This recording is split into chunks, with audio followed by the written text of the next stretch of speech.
Urban planning is usually used to refer to projects that are related to a large scale, such as the Expo.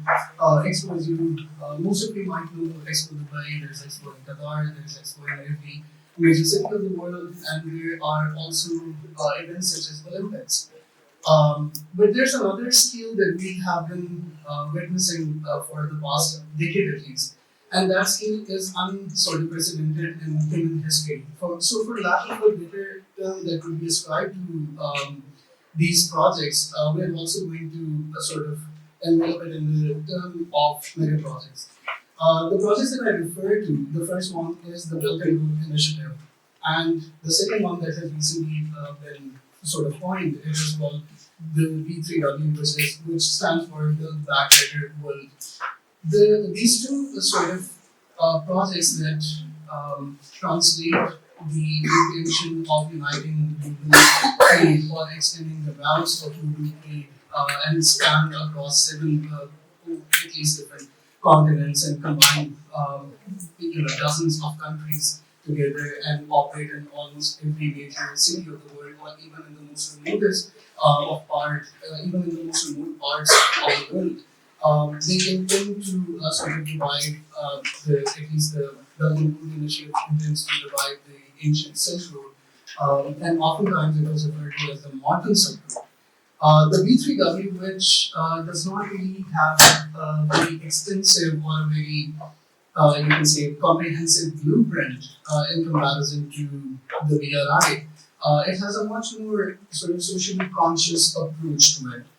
It is an initiative by the United States, and those of you who are familiar with some sort of background of their geopolitical and also um, political history, you can say in general, these two countries operate in a rather conflicting approach when it comes to the freedom of expression, when it comes to democracy, when it comes to the value of society, and so on. So, with that introduction, I think we are going to be focusing on climate change in particular and how these developments will impact our socio-economic landscapes, how it will impact our third pole of the world, as it is referred in Pakistan, if we consider the mouth of, you can see, CTEC, which is also part of the Belt and Road Initiative, that spans from Kashmir and it ends at the Arabian Sea in Gwadar.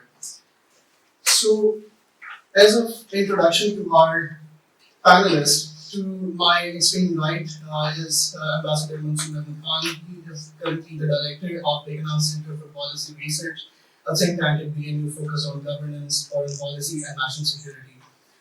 He's had a robust civil service career in the foreign services of Pakistan since 1987, and he has also been the recipient of Sindar Shujat for his services in Afghanistan. Lastly, as he probably mentioned in his CV, Ambassador Mansoor is also married with three children. To his left, we have Michael Kugelman, who is the director of South Asia Institute at the Wilson Center, and he's a leading specialist on Afghanistan, India, and Pakistan and their relations with the United States. He is also the editor and co-editor of 11 books he has written for the New York Times, Foreign Policy, Foreign Affairs, and other publications covering topics that range from US policy in Afghanistan to terrorism to water, energy, food security in the region. To his left, we have Dr. Atif Bilal. He is an associate professor of urban planning and currently chairs the Department of Product and Industrial Design. He completed his PhD in sustainable urban development from the Department of Urban and Regional Planning, TU Dortmund University in Germany in 2015. And his research interests revolve around developing planning, sustainability, urban resilience, migration, and urban mobility. He has more than 20 peer-reviewed publications. Overall, he has a diversified academic and research career that spans over 2 decades. And for closing remarks, we will be inviting our head of department, Mr. Umar Fadil, who has been a practicing architect for most of his career. Apart from Pakistan, he has worked with clients from US, Germany, Middle East, and Afghanistan, including Canadian International Development Agency, USAID, US Army Corps of Engineers, Royal Air Force of Oman, and so on. Currently, he's the Ancient Dean of President School of Architecture and moves back and forth between academia and practice. And now for opening remarks, I would like to invite Dr. Ying Hao, who has graciously accepted our invitation to speak to us. Dr. Ying Hao is a postdoctoral researcher at the Institute of Belt and Road and Global Governance at the Fudan University. She received a PhD degree in International Relations from Wuhan University, and her main research interests include EU and China climate governance. With that introduction, I hope you enjoy the discussion, and I leave the floor for Dr. Ying Hao to please make her opening remarks. Thank you. Thank you. Can you hear me? Yes, you're audible. Okay, great. Thank you, Professor Hussain, and ladies and gentlemen, esteemed colleagues and students. It was with a great honor and responsibility that I address you today at this distinguished symposium on mega projects and climate change, hosted by Beacon House National University. Today, we convene here to engage with one of the most defining global challenges of our time, climate change. This phenomenon does not respect national borders. It affects every continent, countries, and communities. Moreover, it impacts the poorest and most vulnerable in society most significantly. As we gather here today, let's be guided by the urgency of our time and the necessity to act not just locally, but also globally in cohesive and coordinated efforts. First, let's talk about the urgency of climate change. It's an essential threat that is no longer a distant possibility, but a current reality. Our planet is speaking to us with the language of melting glacier, escalating wildfires, and increasingly severe weather patterns. These phenomena are not anomalies. They are part of disturbing trends that signals the shifting balance of our environment. So the Intergovernmental Panel on Climate Change, the IPCC, has provided solid evidence that greenhouse gas emitted by human activities are the primary drivers of climate change, leading to those extreme weather events. The consequence of this change threaten food security, water source, and the very livelihood of people around the world. In response, the global community has initiated various significant climate action undertakings. The 2015 Paris Agreement stands out as a beacon of international cooperation, aiming to limit global warming well below 2, preferably to 1.5 degrees Celsius, compared to the pre-industrial levels. To achieve this ambitious target, nearly every nation on Earth has pledged to reduce emission and enhance climate resilience. Alongside governmental efforts, non-state actors from cities, business, and civil societies have also come forward to commit to this global cause, creating a multi-layered governance approach to tackle this climate change problem. This concerted global action towards climate mitigation and adaptation is not just an environmental necessity, but also a substantial socio-economic opportunity. Transition to low-carbon economies can stimulate innovation, promote job creation in new sectors, and enhance the quality of life globally. Therefore, our fight against climate change is also a push towards reimagining and restructuring our economies on the foundation that are sustainable, resilient, and equitable. Second, turning our focus to China, we see an example of significant national effort impacting global climate dynamics. China, as one of the world's largest polluters, has an important role in fight against climate change. In recent years, China has already taken some steps towards transforming its approach to environmental issues.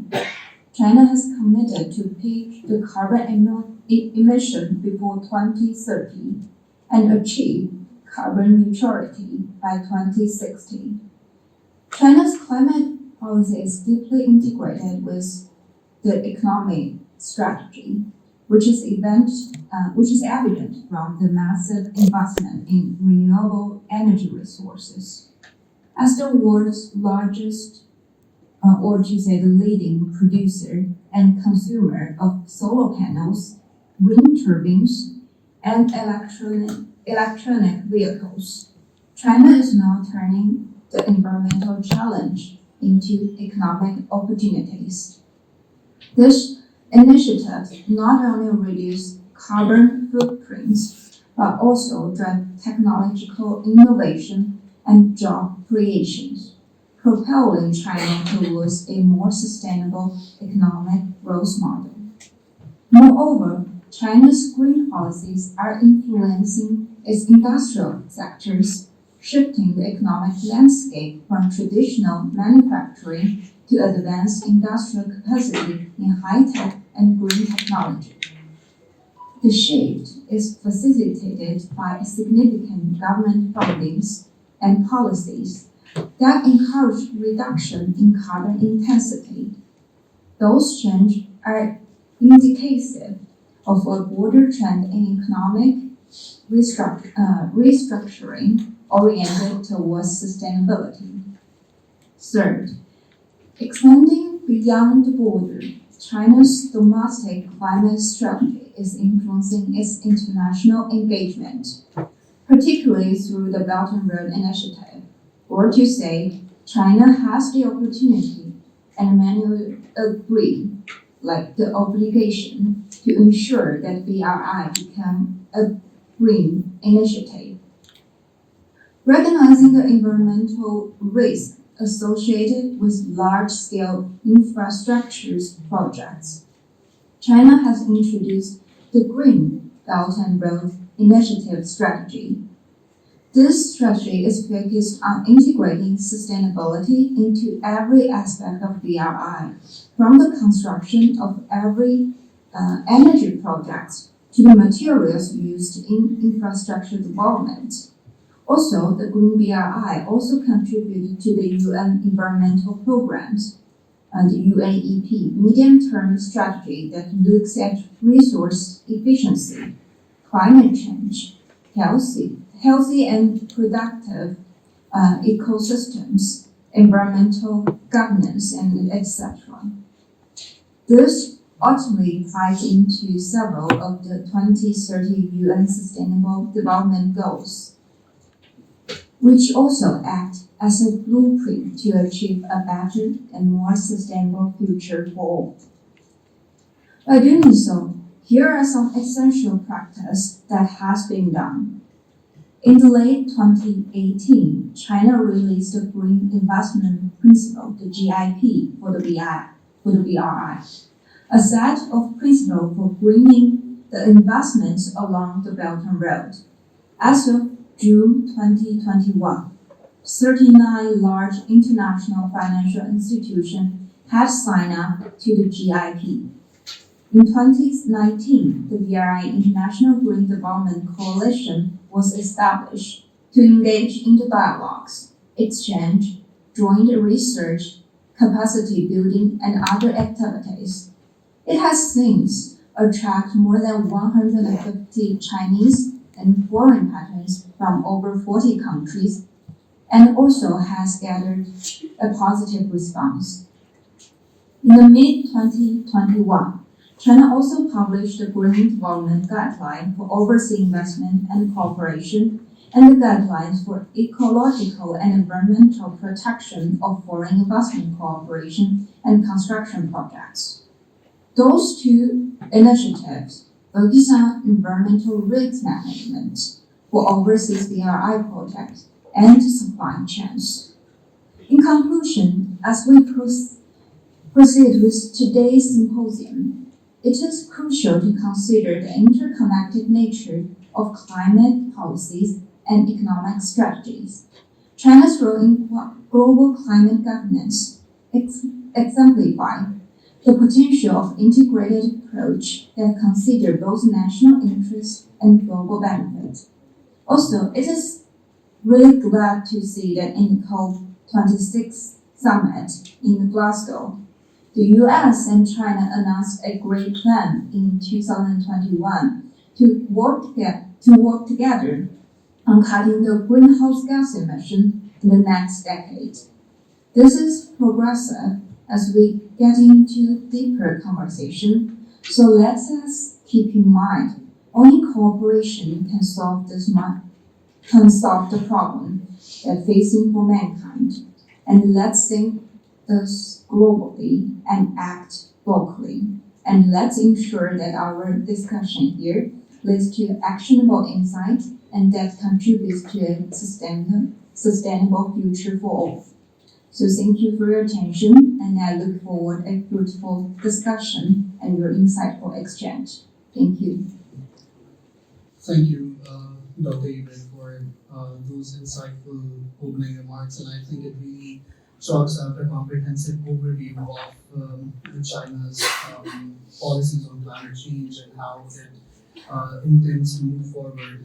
But of course, it is a bit multi-layered because it's one thing that a country that is expanding its horizons into different territories and has an internal policy that is quite robust, but it is quite another that the other country is equally willing to be accepting of those policies, and is also, so it's, by and large it's a two-way street, to put it in simpler terms. So moving on with the panel discussion, I would start with Michael Kugelman. And the first question would be to zoom out of the opening remarks a little bit, and then perhaps you can narrow it down a bit further. To simply talk about BRI and to talk about CPEC might not suffice, might not create a comprehensive overview of the situation. In your experience and the contributions that you have made to the discourse around surrounding such issues in Pakistan, Michael, what do you think are some of the impediments that we face when it comes to development, let alone transnational development? And when it comes to climate change, what are the policies that you think Pakistan is still oblivious to, and what are the policies that you feel like B3W can offer better than perhaps the BRI or the other way around? Well, thank you very much. First of all, it's an honor to be a part of this panel. It's great to be at this great university. It's my first time here, and it was great to be a part of an additional panel this morning. So I'm spending a good part of the day at this lovely campus, so it's really great to be here. So great question that you posed, and maybe what I'll do is just take a few minutes to set the stage with some additional context before I get to that question. I think it's really interesting that we're looking at these two initiatives together, BRI and B3W. I think it's important just to highlight the very significant contrast between the two. In fact, I would describe these as this is a tale of two very different initiatives in terms of execution, in terms of areas of focus, as well as in terms of comparative advantages. And I think it's already been stated that BRI is so much more active and present and concrete than B3W is. And we know about BRI and its activities across the board, certainly here in Pakistan with CPEC, as well as across South Asia and across the Global South more broadly, whereas B3W, to this point, largely remains aspirational. And it's even, as I understand it, undergone a bit of a rebrand. It's come out with a new name, the Partnership for Global Infrastructure and Investment. So it's a vision to this point. The focus areas are also very different in the sense that BRI's traditional or initial areas of focus included physical infrastructure, trade connectivity, financial integration, whereas B3W focuses very specifically, very explicitly on climate issues, on digital technology, on health, on gender equality. So in terms of fundamental goals, B3W, I think, is geared more toward reducing emissions. But this is clearly changing. And what we heard from the the opening speaker, that BRI is, I think, going through a major transition, evolving and much more focus on green energy and so on. According to some of the most recent statistics and data, once we got to 2020, 58% of BRI energy investments were renewables. Most of them are hydropower, which is interesting. So I think that's very notable. On the issue of comparative advantage, BRI is led by one country, which I should say is an authoritarian one, that can rapidly deploy large amounts of capital in far-flung areas without the need to secure buy-in from stakeholders back home.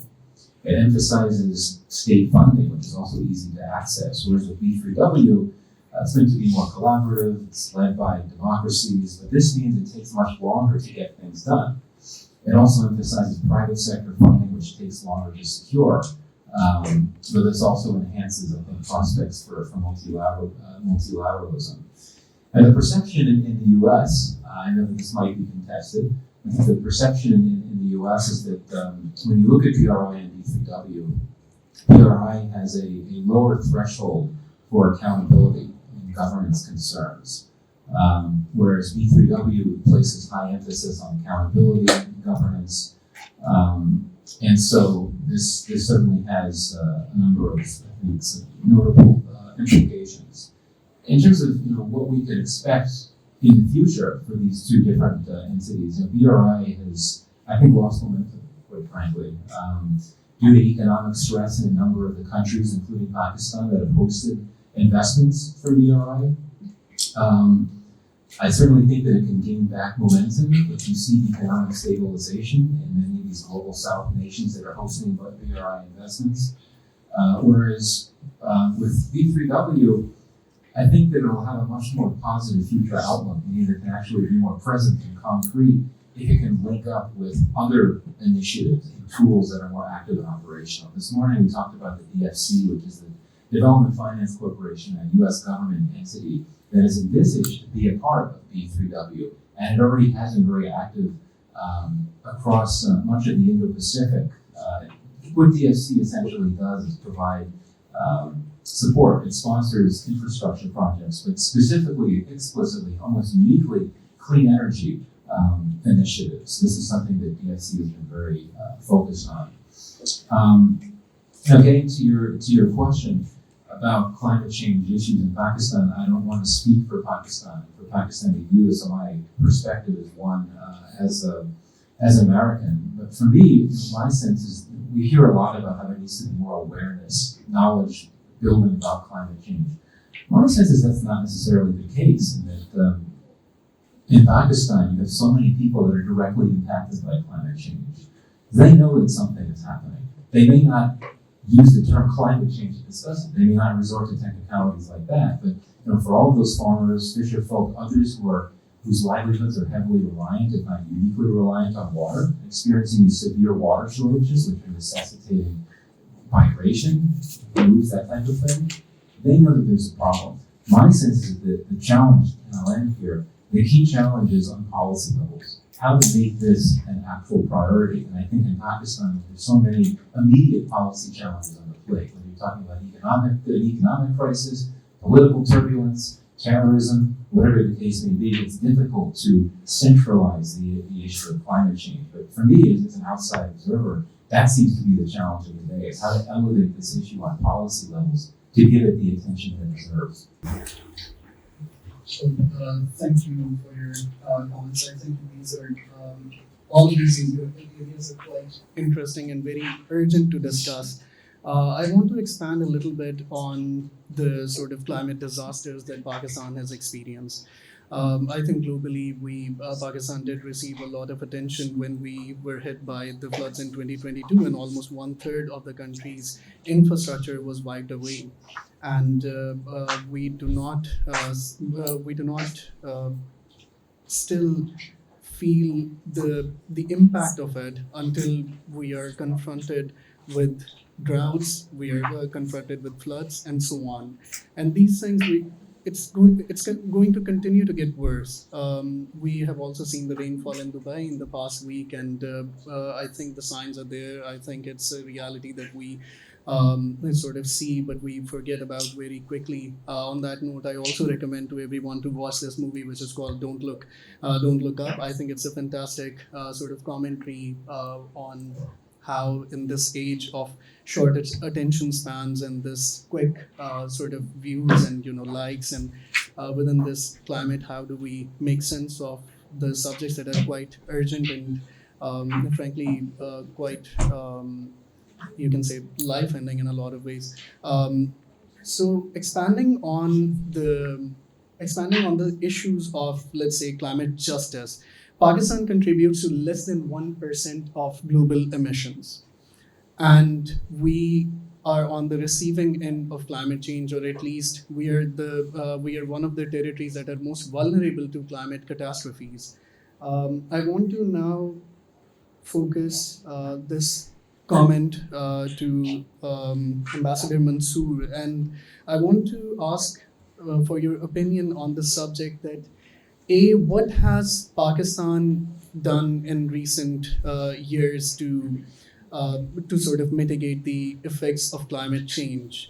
And where do we actually stand when it comes to development? Because for us, it's like a zero-sum game that you can either have development or you can halt development and focus on climate. Or does our foreign office really concern itself with the subject of climate change at all, or do we just publish one policy book at the end of the year and we clap for ourselves and business as usual continues? Thank you very much. First of all, I'm really grateful to School of Architecture for organizing such a informative panel discussion, such informative session, and inviting me for expressing my views in this very important topic: mega projects and climate change, and transnational development projects like BRI and B3W. Topic is very interesting, it's very current, and it's very intricate also. Now, when we talk about, I will try to address your question in such a way that when we talk about, these are buzzwords like transnational development, connectivity, corridors. There is a lot of politics in the world and in the region going around there. When you talk about them, they should actually be seen from the prism of national efforts for economic development.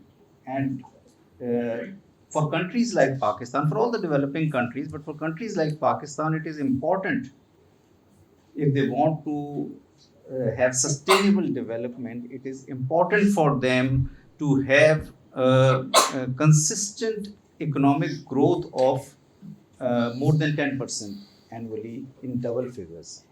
And to have that kind of growth, and also to ensure that there is no adverse impact on climate change, there is no degradation of quality of life, there is your industry and your commercialization responds to these challenges or these requirements of green technologies, clean technologies. It's a difficult task. Now, countries all over the world, generally, if you look at past 3, 4, 5 decades, particularly the emerging economies, they have adopted two approaches for development, two tracks rather, and these tracks have to run in parallel. One is that you have to have sound domestic governance system and sound domestic economy, and to have a sustainable economic growth. And secondly, the second track is also very important, to have investment inputs. And for that, FDI is important. And that is where I think the role of these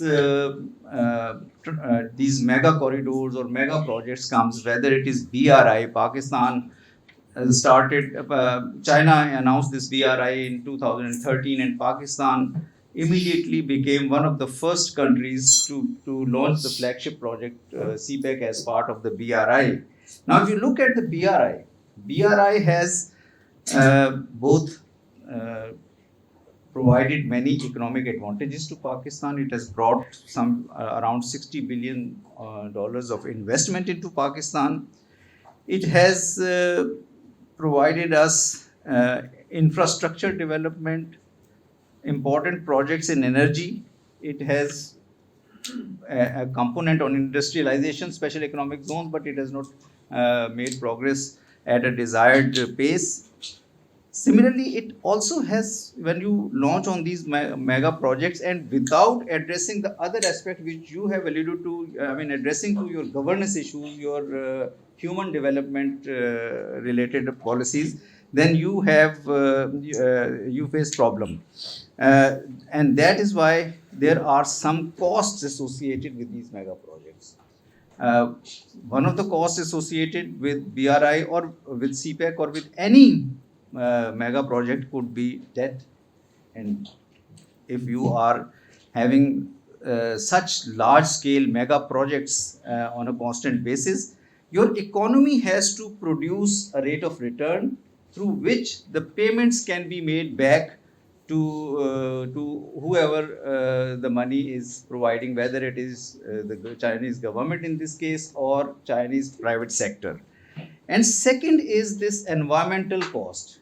And whenever you launch mega projects, motorways, expressways, large scale industrial projects, large scale constructions, you face environmental degradation and its impact has to be taken care of. Now, in case of BRI, for us, BRI is basically CPEC, because in case of Pakistan, CPEC is the most relevant element of BRI.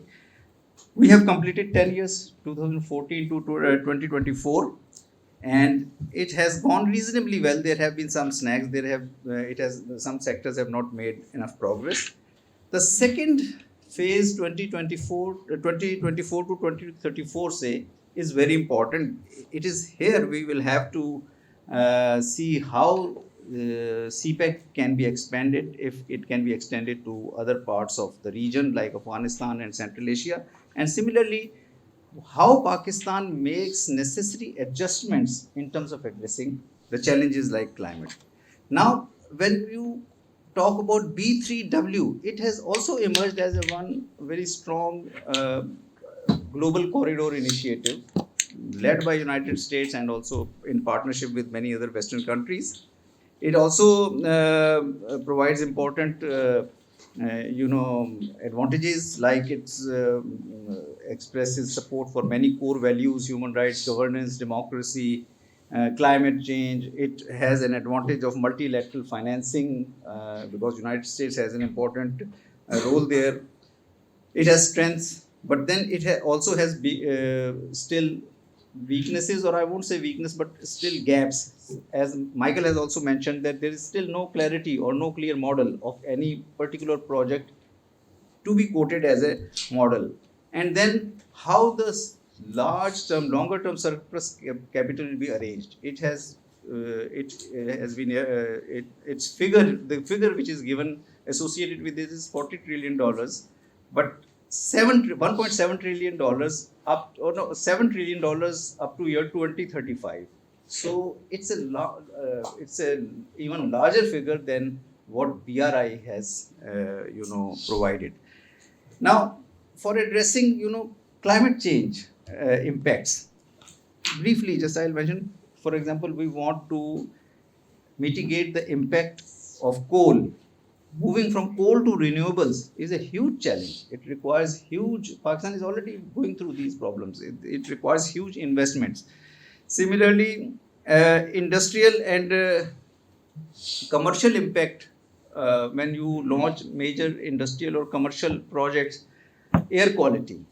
We see what is the situation of Lahore and Punjab when from October to February there is constant smog.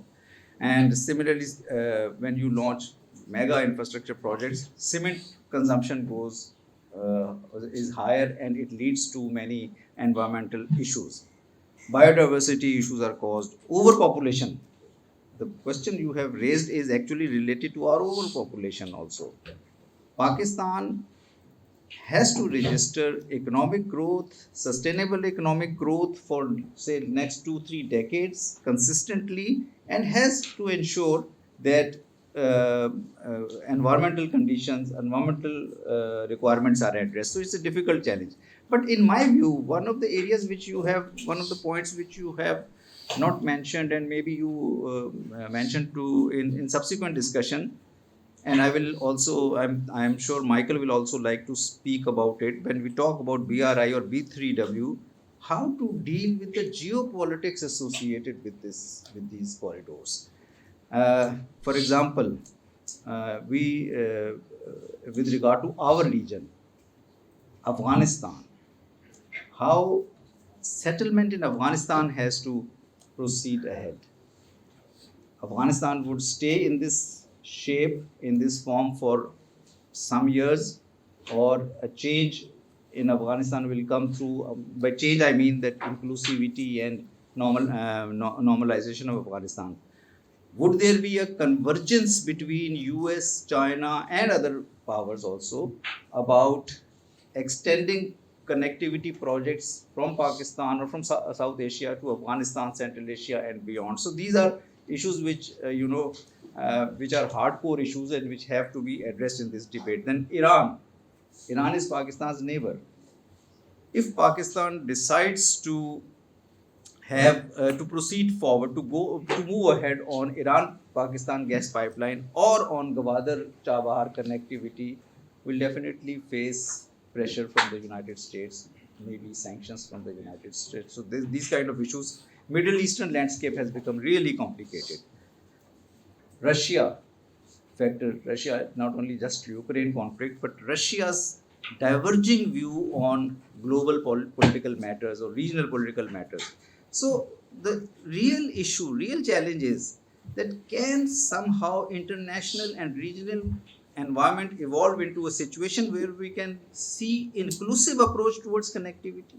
Can we have a region or a part where we see B3W and BRI moving together in complementing each other maybe? Or it will remain either or? So if it remains either or, then it means it is like a Cold War situation. So we have to address these. We have to look to see how, when we want to address our issues and we want to have partnerships in participation in BRI or B3W, these elements of geopolitics have also been addressed. Our center, just concluding, at the conclusion, I just want to share an information that our center has published a paper which is regarding, and copies are there, which is regarding Pakistan-US cooperation, strengthening Pakistan-US cooperation in trade, investment, and climate change. Because we believe that when we talk about trade, we talk about investment, we talk about the agenda of development, climate change has to be part of it. Thank you very much. Thank you so much for your comments, Ambassador Mansoor. And I think all of the areas that you have mentioned, we would remiss if we don't talk about the other, if we talk about one. Geopolitics, I think that in itself is an important component. Perhaps the way that we can make sense of this entire discussion is that one, that you have to arrange and organize your sort of way forward. The second associated challenge is that you have to do so in a sustainable manner. So these two conversations need to be happening simultaneously. And I think I want to return to Michael with some questions related to transparency, this so-called debt trap diplomacy, and also the environmental costs that we have to incur. Following up to that, it also appears to be that the B3W is sort of a knee-jerk reaction to BRI, which is a decade too late, but even then it was launched at the G7 event, and after that, there's no solid footprint. We do keep on hearing about the sort of socially and democratically and environmentally conscious efforts that it is intending to sort of pursue, but still there is no clear roadmap the question there does become about that with this knee-jerk sort of reaction. How do we move forward when there are two competing nations, or is it a competition? Is it a competition, or in your opinion, what's the impression that you have of it? But before your response, I want to just have a moment with Dr. Atif Bilal, and considering his expertise on transportation. Dr. Bilal, we do look at these mega projects as essentially, you know, connections between one border to the other, and it is not an understatement that most of the effort is going to be dedicated to building railroads. It will be dedicated to building motorways, to building MRTs, BRTs. But the costs that are associated with it may be of energy, may be of environment.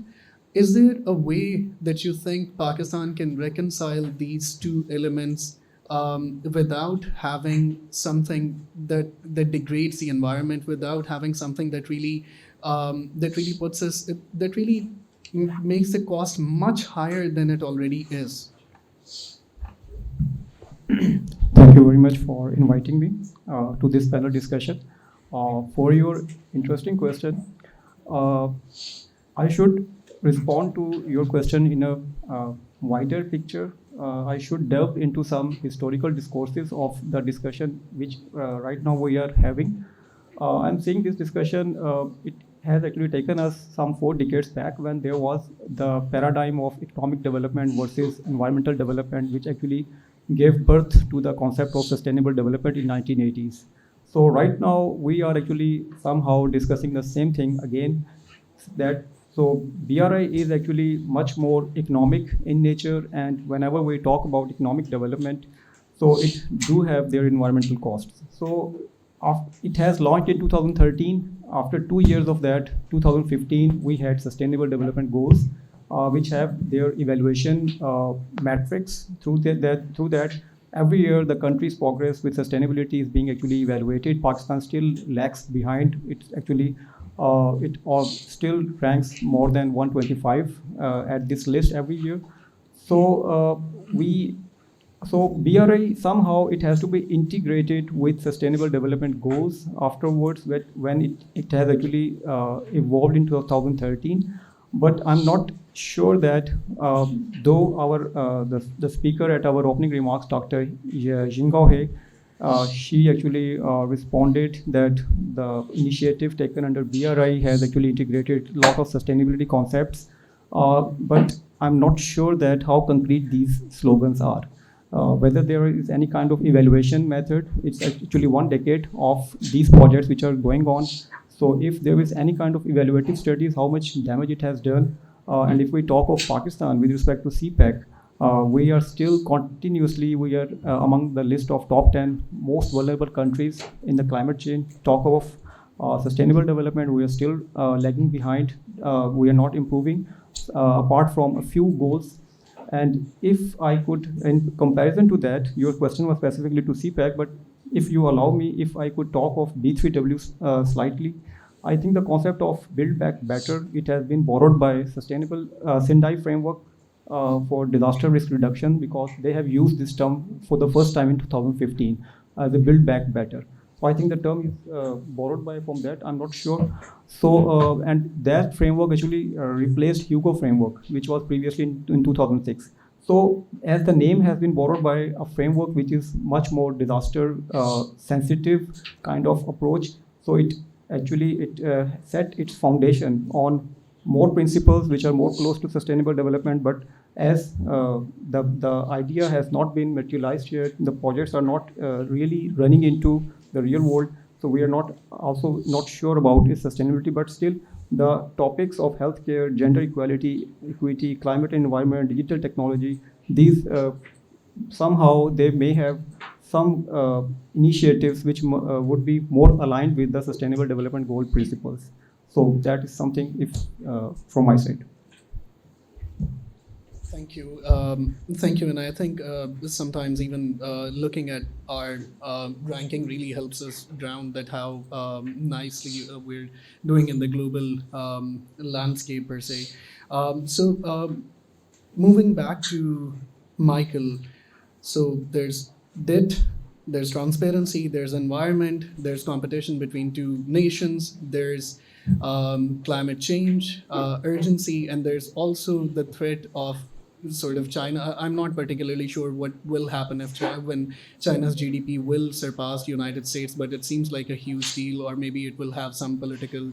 You can say it will be a political statement, but how do we make sense of this competition? And like Ambassador Mansoor earlier mentioned, how do we not turn it into a competition and use it, or if we consider Pakistan or if we consider South Asia, what do you think what is the kind of situation that we find ourselves in, or what should be the outlook?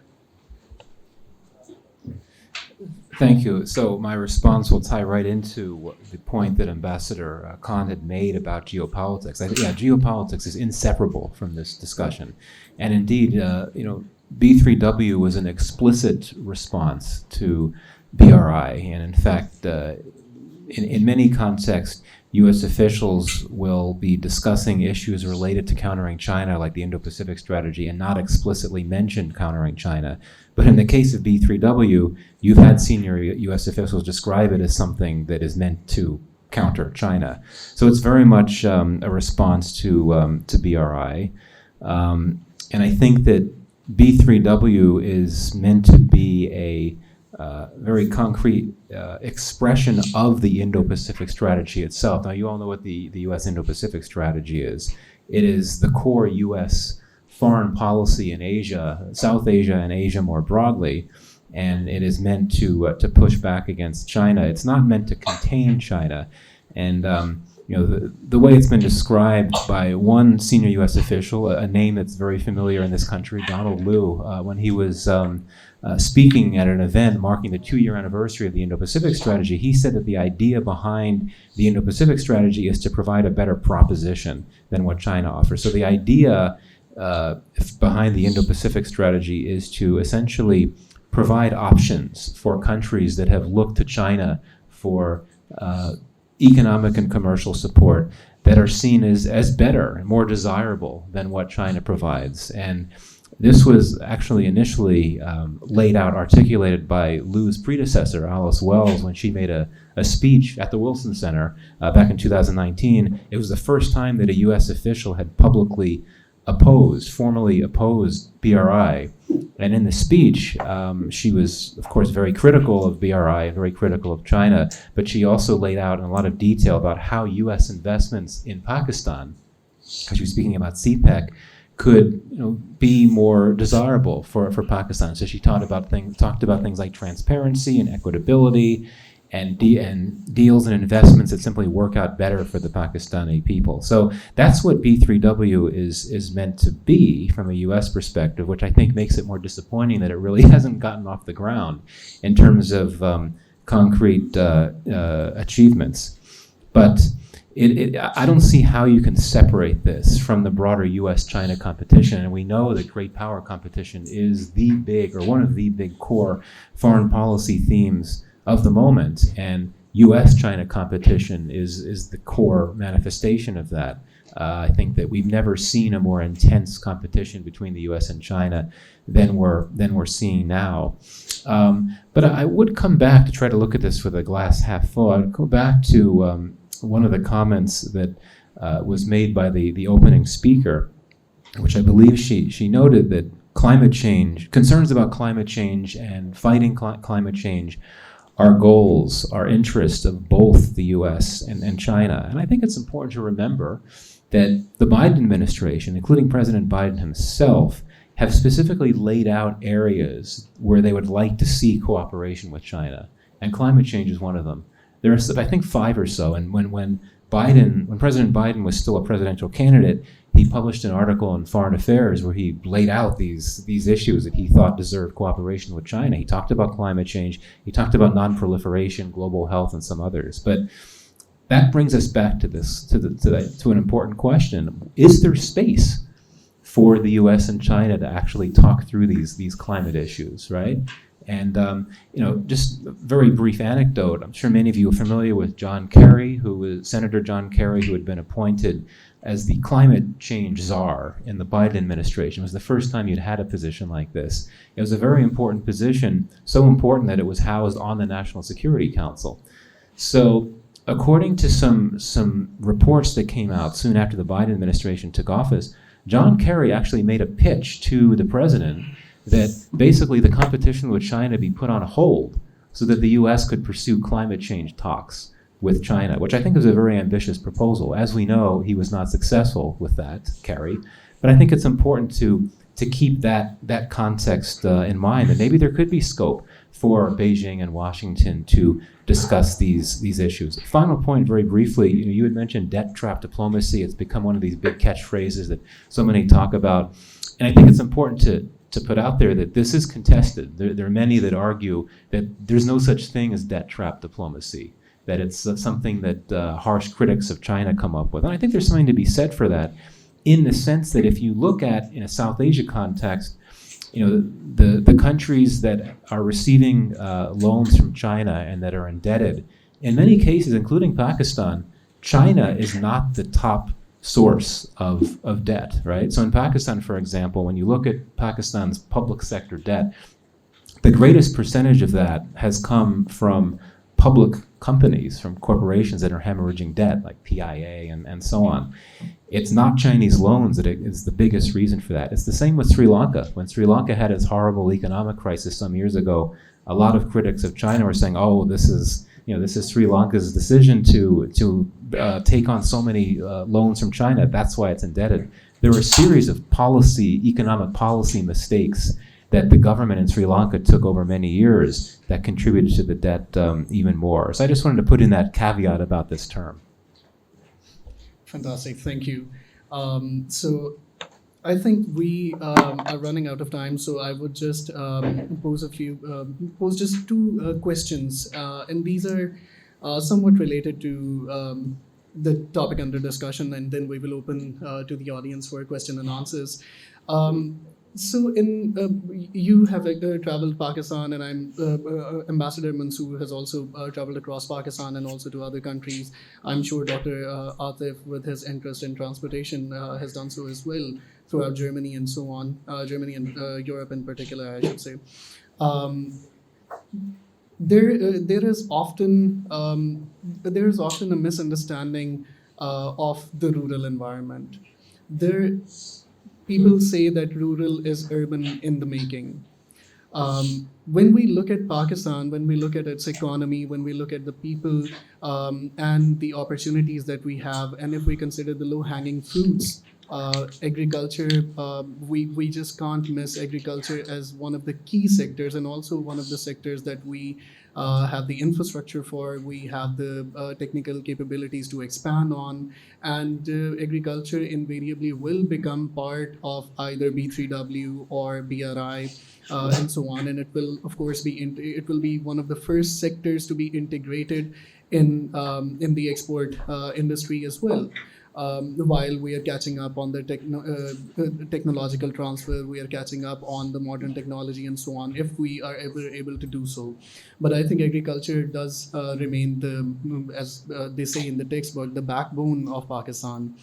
How do you think we can further develop our rural areas without really urbanizing them, and we leave behind this sort of notion of developing skyscrapers, we don't particularly have a skyscraper, but at least mid to high rise buildings, and thinking about these motorways and these cities that are full of cars and so on.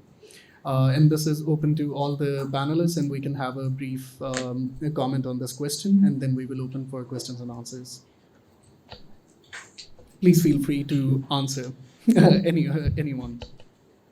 I think it's fact, and we should acknowledge this fact that Pakistan, from the beginning, for past 75 years, has not invested in its people or people-centered governance or people-centered development. As a result of that, you're right. Rural areas, rural section of the economy has been neglected. Rural sections of the economy in the developed world, whether it is America, whether it is Europe or Japan or any other parts of the world, rural sections of the economy are really strong contributors to the economy, because the governments invest there in agriculture, governments invest there in education, governments invest there in skill development, and an economy is created wherein the people don't have to migrate to urban centers. People will continue to migrate to urban centers, as is happening in Pakistan, because facilities have not been created, not been provided at the doorsteps to the people in rural areas. So I think there is no shortcut. We have to make this change in the policy making, change in the governance system. We have to invest in our rural economy. We have to, whether it is a vertical construction or whether it is a horizontal planning, but we have to invest in rural sectors. Our morning panel discussion was about education and skill development.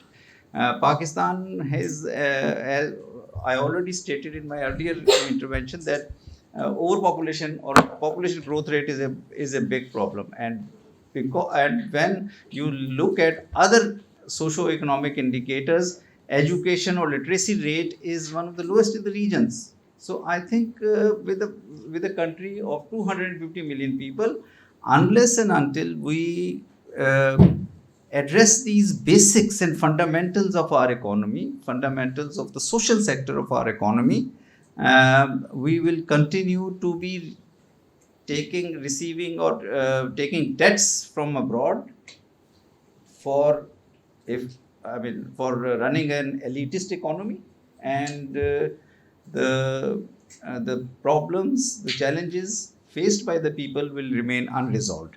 There is no rocket science about it.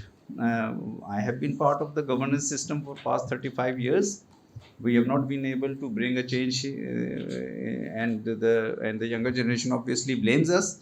But I think there is no other way to change this scenario. We have to invest in our people, invest in the rural economy, invest in the education, invest in skill development, invest in agriculture, and invest in a manner which doesn't hurt the climate. So that is only, in my view, the solution. Uh, to me, there is a other side of economic development at macro scale. CPEC actually ensures or claims that there will be economic development at macro scale, but what about micro scale? Our local industry is actually quite damaged because of the easy import from China, and I fear when the CPEC will be swinging in its full capacity, we might be eating Chinese ginger, Chinese onion, and each and everything from China, because it might be quite cost effective. Thanks. All I would add is your question is essential, and it's not just a hypothetical.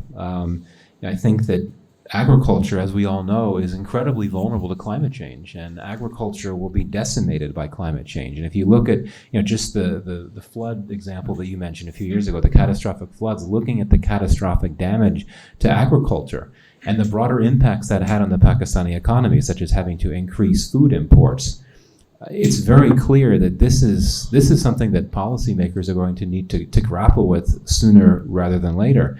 And indeed, as I understand it, Pakistan has experienced significant levels of urbanization in recent years, but you still have a significant majority of the country, and I believe a significant majority of workers in rural areas. Agriculture continues to be one of the biggest sources of employment, right? And yet, climate change it's a clear and present danger. It's upon us. So I would certainly echo what Ambassador Khan had to say about the importance of increasing access to rural public services, not just education, but also healthcare. This is essential. This is, I think, one of the main reasons why, there's so many reasons. One reason why Pakistan's economy has struggled over so many years is, you could talk about unemployment, but you could also talk about not enough workers, so to speak, not enough skilled, educated, healthy workers. And yet, as agriculture will suffer more and more from the effects of climate change, you're going to need to develop new sectors, and you're going to need employees to fill those sectors. And again, I think this is not just a hypothetical, it's playing out in real time. Absolutely. I think another very important discussion that should be equally prioritized as much as climate change in Pakistan is the issue of food security and malnutrition. But that's a discussion for another time, perhaps. Now we will continue with questions and answers from the audience, and after that we will have the closing remarks. So the floor is open. And I encourage the participants to please continue asking questions. We'll collect 2 to 3 questions, and if you have a direct question for any of the participants, please do mention their name and briefly introduce yourself before asking the question. Thank you. Do we have a mic?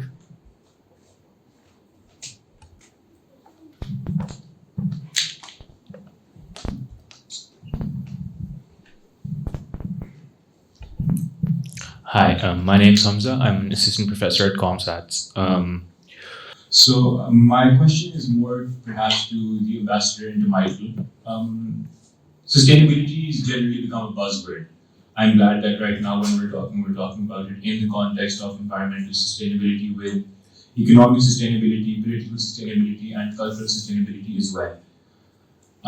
In this regard though, do you not think that now that the idea of global environmental sustainability becomes more of a hindrance to countries like Pakistan for their economic sustainability? So, for example, countries in the West, in Europe, the US, even countries like China have had a long period of time where they had their industrial revolution. These things have majorly contributed to the economies that they now have. These are all things that have majorly impacted environmental sustainability globally. And so then the concept of equity also plays in that, with Pakistan having maybe 1% contribution to global warming is then impacted by global policies of environmental sustainability that can impact them or us, essentially, achieving that economic sustainability which we want. Because the path to economic sustainability seems now to run through industrialization. And so projects like the B3W that want to create more of a global idea of policy on how we should perhaps have our industries set up, does that not then prevent or slow down at least economic development for countries like us? And in that regard, maybe a second part to that would be that maybe it's an extra challenge that a project like B3W faces compared to the Belt and Road Initiative is maybe slightly the conspiracy theorization, I would say, or the mistrust people have of the West and the idea of climate change with that, right? Where it is seen as maybe more of a Western concept in the masses that we have around us. And so how do you then tackle that as well when it then impacts people's economic sustainability? Could you please tell us who this question is directed to in particular? This one would probably be to Michael, perhaps to the ambassador as well. Right. So to sum it up, it's basically there's history.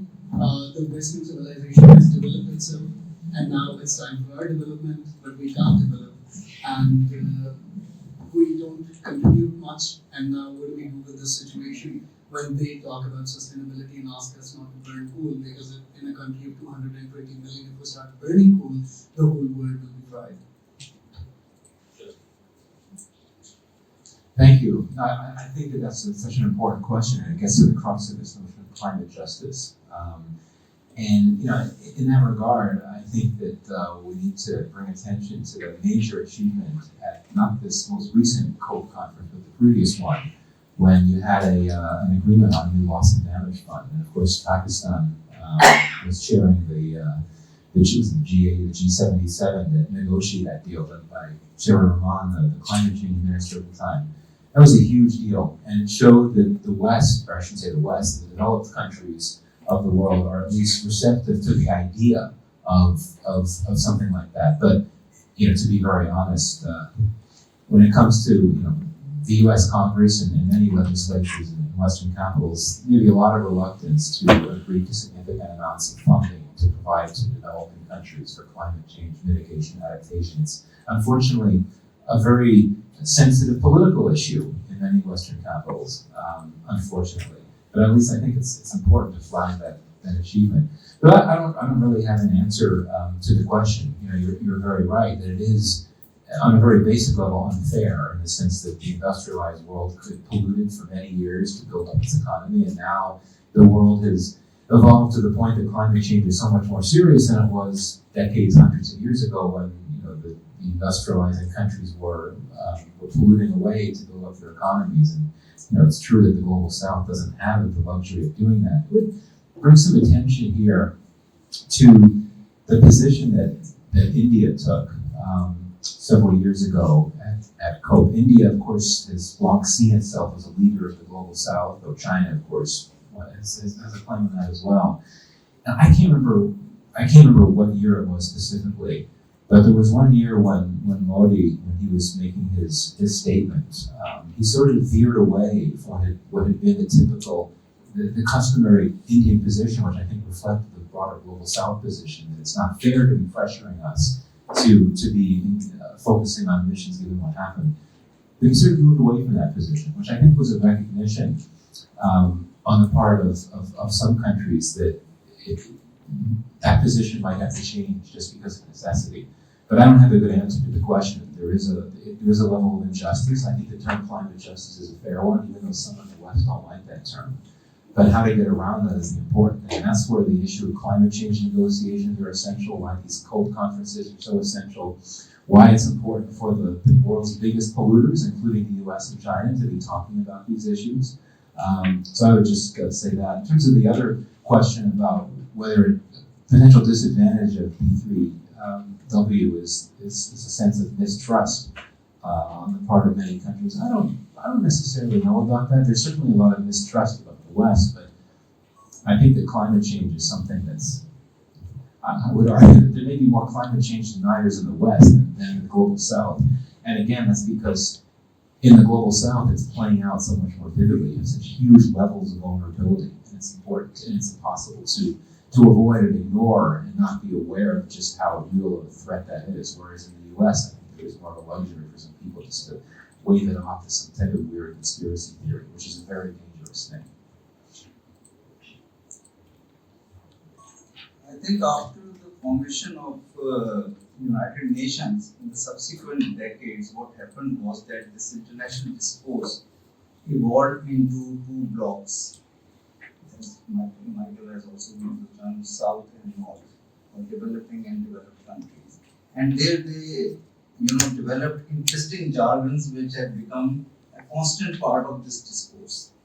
Developing countries would say that developed world, industrialized world has caused a lot of damage to the universe, to the world in terms of colonization, through climate, through pollution caused by industrialization and colonization and such other things. And they have been demanding some kind of compensation from the resources of the developed countries to be contributed towards developing countries. And developed countries in counter argue that developing countries have not been focusing on sustainable ways of development, environment and all that thing. I think the truth is that countries have to develop from their own resources, have to develop through their own will. Similarly, countries have to take care of the environment for their own nation, for their own needs, for the better future of their coming generations. Justice is not given to you by anyone. Justice has to be achieved by the society in the country. So I think we should not go on the jargon. If Pakistan, say, adopts policies which focus on people-centered development, industrialization, economic growth, and also take care of environment, because we cannot today start from to go into a development process that continues to pollute the country and cause environmental damage. It will be a crime against our coming generations. So I think the important thing is that we have to focus on addressing development issues, addressing environment issues, and also interacting constructively with the international community, forming partnerships with US, with China, with every country wherever we meet. I think that's an interesting observation, but I will add to it that there was this while we have smog for like 3-4 months in Lahore, there was also this case in Delhi where the judge of the Supreme Court actually said that I can't make the farmers in Pakistan stop burning crops. So that climate knows no boundaries. So that is also why there is an aspect of climate which focuses on our internal sort of production and also expenditure of energy related to, let's say, switching to Euro 5 fuel or having like solar powered energy generation. It is also very important that you can't, it is also important for your neighbor to be considerate of what they are burning. Any other questions? Hi, so my name is Mohammed Amir Fakir from 4th year, and one of the things that I realized is that we're not necessarily allowed to really go to agricultural fields or have that easy of an access towards them, and the farmers that are present right now, they don't necessarily accept new ideas or new ways of trying to make agriculture more efficient. So I would say that like one way of being able to do things and kind of even understand climate change in Pakistan, if there are like more public spaces and students are allowed to or like promoted to visit fields or understand what agriculture is, then that would be beneficial in the way that we can implement technology into the agriculture, by growing agriculture, and kind of understand how we can make it more efficient and like use maybe things like drones to spread the water more efficiently, or make it so that like even like if there's like a day-to-day climate change and we can understand places that are even in rural villages and understand and have like some kind of documentaries made so that even the people in the rural areas could be understanding what they're going through and what is coming towards them for the future, so that as a nation we can understand what climate change is going to lead us into. Like the media right now for the general public is the social media, and the more we can spread this information to all of our generations, the better it is. So what are some ways we could do that, or maybe as students be allowed to do things as such? Can we have one more question? Yes, please. I think this is an important point that you raised, and it essentially has to do with something that we were even discussing in the morning when Mr. Aurangzeb actually pointed out about the access to internet in the rural areas, and then the technological transfer and the sort of integration of technological equipment such as drip irrigation and so on in the agriculture sector. Yes. Assalamualaikum. My name is Awad. So my question was for Mr. Michael. You started your opening remarks with the emphasis on the superiority of B3W over BRI by saying how one was owned by a democratic country and the other being owned by an authoritarian one. But as far as the past 6 months have shown, like there's neither a difference between democracy or authority. Just the US is just better at faking it. So the question then boils down to who actually just owns the trade route. Like it's just a race between the global powers. The US doesn't really want to allow anybody else to own it. It can certainly not allow China to become the global power. The economy would run through China then. So the entire conversation then it refutes the concept of climate change, because I don't think the US or China, for that fact, would actually care at all about climate change. It's more like a race between who wants to rule. So I think the climate change talk only becomes like something that looks good or sounds good on paper. And so my question then becomes, do like global projects or mega projects actually have any effect on climate change, or is it more controllable by small scale developments on a private level? I think that's quite a poignant question, but I'm sure Michael did not address it in such a harsh manner. But I think the question that you're trying to ask has to do with sovereignty and these transnational developments. And I think it's a very important question because this phenomena is already in play. We can look at the Suez Canal, for instance, operated by the French. It is in a different territory. We can also look at the Hambantota Airport, and the 100-year lease program of it. So once you're operating in another territory which is sovereign on its own, but now you own the assets, the geographical asset in that, or the strategic asset as you may call it in another country. So how do you reconcile the concept of sovereignty and also investment, and then on these 100-year lease programs and so on? I think we can take one more question and then we can ask our panelists to respond.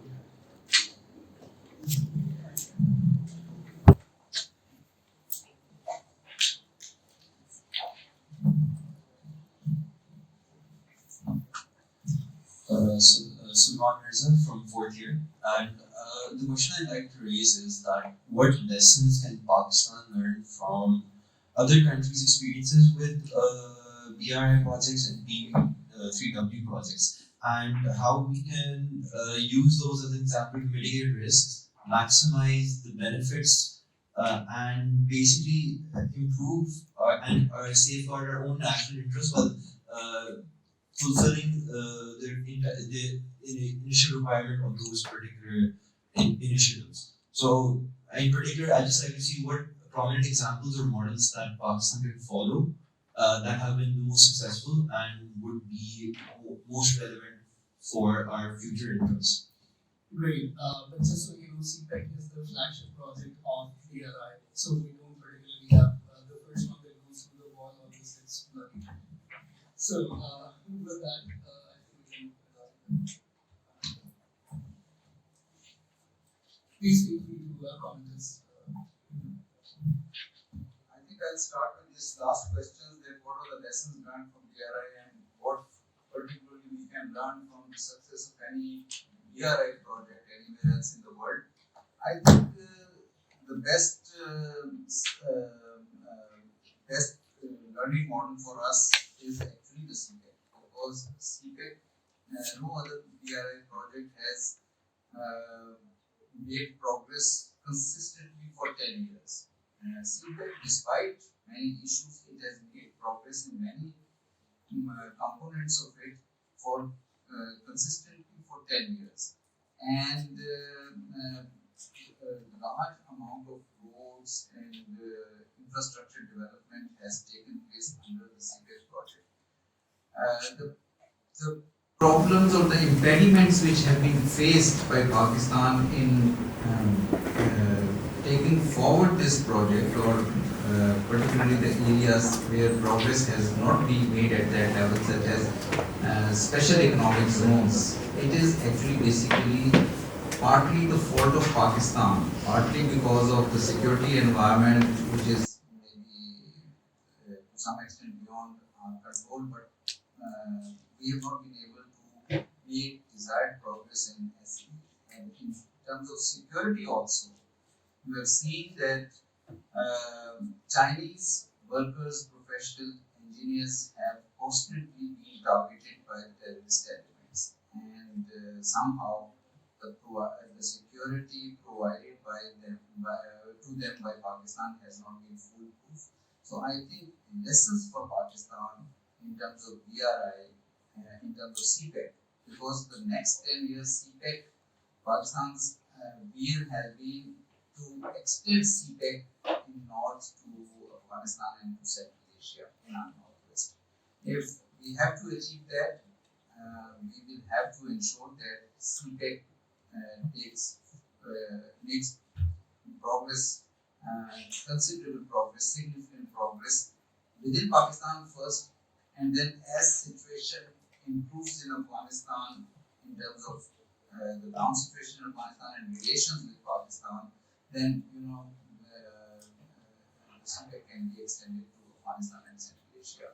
I don't have actually any other country, maybe Michael or Maz, you know about any other country whereas a BRI project can be quoted as a model.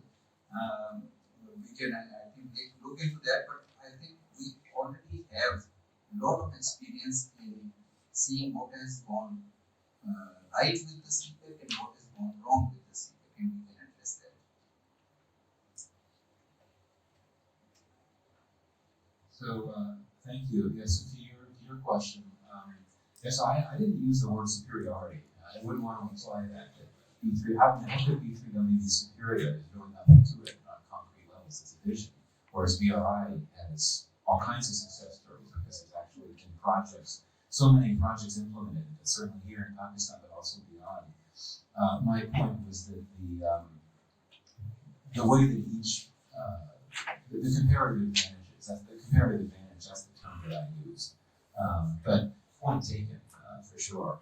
So I would say this, that the US and China both do take climate change very seriously. And absolutely, it's true that both the US and China continue to engage in policies that are very polluting.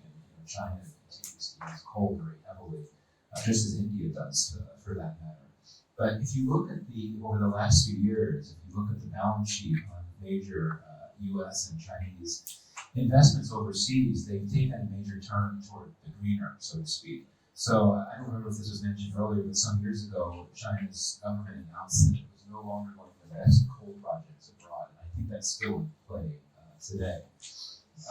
Whereas the US, and this is something I think has been particularly noticeable during the Biden administration, so many of its energy investments overseas have been focused on clean energy. So in the DFC, as I think I mentioned earlier, it's pretty much fully focused on clean energy investments. And there have been a series of investments announced in India. The DFC is looking into options in Pakistan. There's some others elsewhere in South Asia as well. So I do think that both countries take climate change very, very seriously. Just one more broader point on geopolitics. I think it's very important to keep the broader context in mind.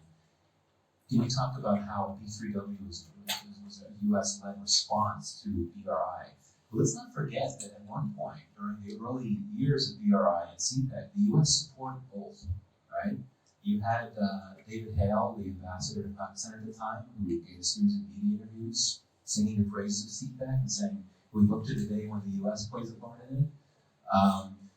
What was different, of course, was that back then, US-China competition wasn't what it is now. It's only when that great power competition intensified when you had the Alice Wells speech and everything following from that. I think that's an important thing to keep in mind. If US-China competition were to recede, which I don't see happening anytime soon, I think that you may have a very different reaction from the US government toward BRI.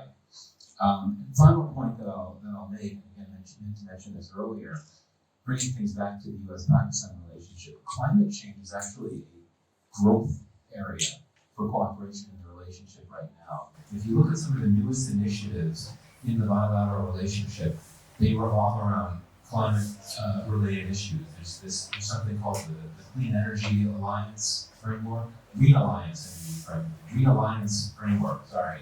Ambassador Blom frequently talks about this. There have been a number of initiatives tied to it. It's not only unique to the relationship with Pakistan, others too. This is something that could be impacted depending on the outcome of the presidential election in the US next year. I'm not sure President Trump would be as inclined to focus so heavily on climate change in the relationship with Pakistan or in foreign policy more broadly. But I think it's important to keep in mind that these clean energy issues, climate issues are actually a big part of the US-Pakistan relationship today. Just one question about rural areas production. Our northern areas in Pakistan, they are really facing disturbed food production pattern due to climate change. And the food production, whatever is available, there is under serious pressure, you may say that. And what on the other side, CPEC and the associated infrastructure with CPEC, what it is doing, it is bringing more and more tourists every year to those areas, even the far-flung areas, which were not really previously really accessed by the mass-scale movements or mobility by the people. But that is happening right now. So those areas which have limited supply of foods we are also experiencing quite extra burden because of these added infrastructure for which I think we are not yet ready to handle it. Our major response, most of the time, it remains reactive, not responsive. That is the issue which we have to take into consideration. Any other questions?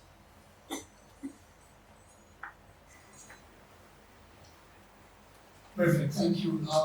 I think I will just add one more comment that, as Michael mentioned earlier, CPEC, not the CPEC actually, including CPEC actually, all of the BRI projects are actually slowing down, and there are countries that are actively backing out of it. And most of it has to do with transparency, because China is not part of the Paris Law. The lending practices are not transparent, and we are still not sure how this burden will actually translate, or what are the conditions at which what are the conditions at which we are actually receiving these loans. In terms of infrastructure, what is going to be the return on investment? We are not particularly sure on that. We still have even the public, you can say transportation projects. We still have to incur a lot of subsidies on those. The government has to offer subsidies on those projects, and the long-term sort of sustainability, at least just the fiscal sustainability, let alone climate and so on, that is still fluid. So we're not particularly sure who to look up to as a country, and considering the kind of global arrangement that we are entering into, where cities are going to be important, ports are going to be important, different countries will be operating in different territories, and their sovereignty will be challenged. And in the midst of all of this, I think the story or the challenge of this generation that I find is going to be climate change. So how are we going to make sense of it?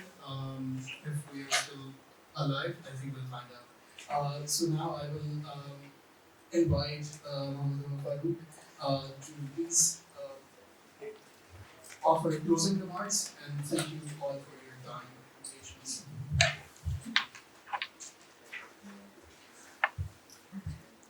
Uh, First of all, I want to thank you, the esteemed panelists, Michael Kuberman, Ambassador Mansoor Ahmed Khan, Dr. Atif Dalal, for participating in this important and interesting conversation. And as far as I know, we have a representative from Khan here. And because Khan are the main stakeholders in the CPAC project, because it's located in the northern areas, and this is from the CPAC will enter from China. And I think this is probably the most vulnerable area. Interestingly, these days I was looking at a good definition for justice. And so I was going through this book, Republic by Plato, and he said that justice is to mind your own business. So that was very interesting. I started applying everything that was wrong in our country and was perfect. But honestly, I just realized that it doesn't apply on the climate change, global warming, but because you just cannot mind your own business. This thing about the fog, we Pakistanis love to create our own small battles. Like we have this kind of a battle with India who's, responsible for the smog in Lahore. They blame us for using the Euro 2 fuel, we blame them for burning crops. You don't realize that fog is just getting denser every year. And it's not helping anyone out. So, either we are really blind to the problem, and I think this is something that we need to all work together. Second, I was going through the biography of Genghis Khan, and the word of the Silk Route came there. I think this is something that a lesson needs to be learned back from the history, that why Silk Route was so successful. Somebody may say that, well, it was not a nation-state type of environment at that time, they were bigger empires. But we all know that the empires were very fluid, and there was a lot of tribes and interwar going on, but it just became very successful because of the supply and demand. Are there any lessons that we can learn from it? And if we stop looking at CPAC as a network of roads and change it to the networks of interests, I think this is something that will clarify it more important. When we talk about the CPAC versus the Build Back Better, so we also see there is kind of two camps because the G7 is primarily behind the other initiative. So there are these divisions, and obviously there are financial interests, but I don't see any issues when these network of communications start helping everyone in the world. As you said before, that the US, and I remember that part, that they were looking forward to CPAC, and there was one time there were conversations about US being start investing in the CPAC, and obviously the dynamics eventually changed because of the Indo-Pacific and the China-centric policy. So problem with the CPAC, and our esteemed guest while in the opening remarks talked about the Green CPAC initiative. Honestly, no one in Pakistan knows what the Green initiative is. We don't even know what is happening in the CPAC because there is the issue of the transparency. How many of you know that what is happening in the Gwadar airport? We as the architects, we are in this habit of finding all the great projects in the country that's happening. We go there, and you know about the architects, whenever they go, they start taking 100 photographs, start feeling the finishes, people think they're crazy. But don't you find it interesting? No one knows exactly what is happening at the Gwadar airport. So there is definitely this major issue of transparency. And the second thing that comes in is the idea of the feasibility. And I'm sure China has done a complete feasibility, like this thing about the game theory. And you test different scenarios that what will go wrong. If there's a problem in Pakistan, what will happen? If there's a problem in another country, Afghanistan, what's going to happen? So considering China, I'm sure they have taken all these factors in consideration, and even if the CPAC fails, they probably be fine with it. But unfortunately, we Pakistanis, we have not done any long-term feasibility studies because unfortunately, a lot of things are running on the ad hoc basis.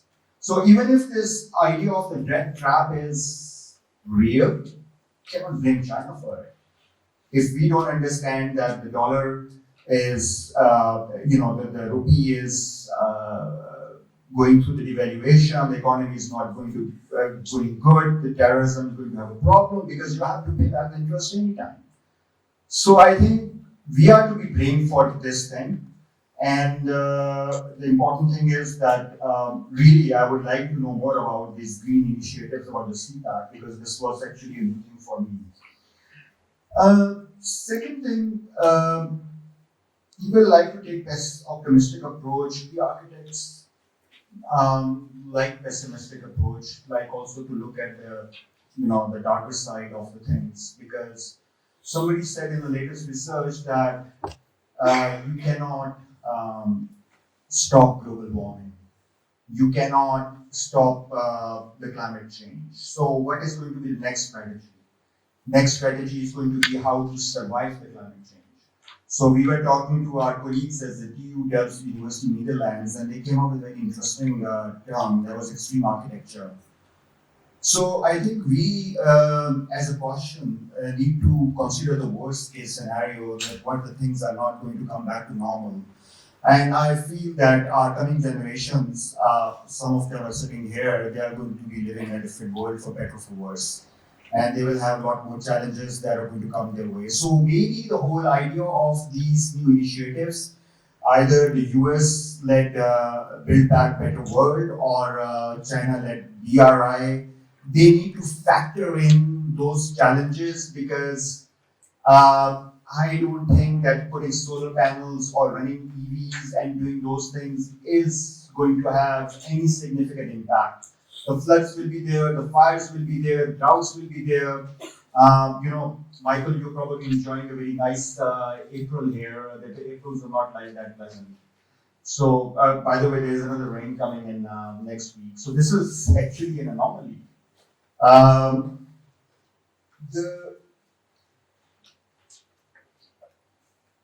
So, with that, I just want to say one last thing, and that is that what happens after these panel discussions?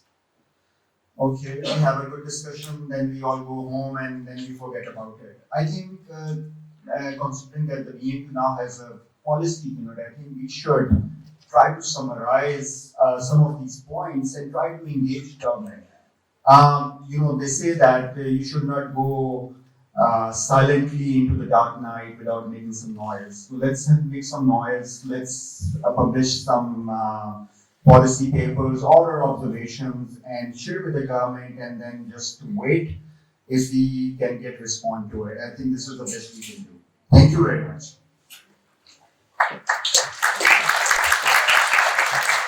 Thank you once again to our esteemed panelists, and thank you all for joining us.